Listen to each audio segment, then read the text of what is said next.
How cloud platforms power everyday apps. Introduction.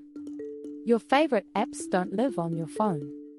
When you open Instagram, order food, or stream a movie, you're not using your phone's power alone.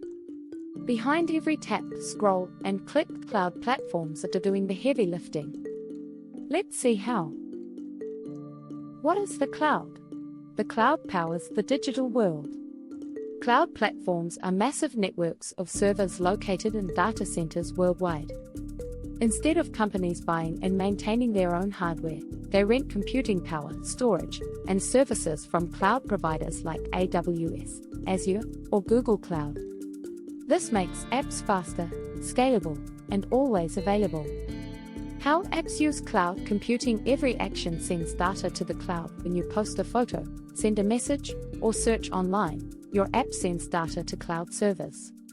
The cloud processes the request, stores information, runs algorithms, and sends results back, often in seconds. Your phone is just the interface. The cloud is the engine.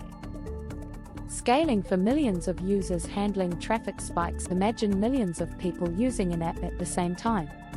Cloud platforms automatically increase resources when demand rises and reduce them when traffic drops. This elasticity keeps apps running smoothly without companies needing to predict exact usage. Security and reliability. Built for uptime. Cloud providers design systems for high availability. Data is stored in multiple locations, backups are automatic, and security layers protect user information. This is why major apps can run 24/7 across the globe. Alignment. The cloud powers the digital world. Everyday apps feel simple on the surface, but behind them are powerful cloud platforms handling storage, computing, and scale. Understanding how cloud systems support real applications is key to understanding modern technology, and that practical perspective is what learning at Uplatz focuses on.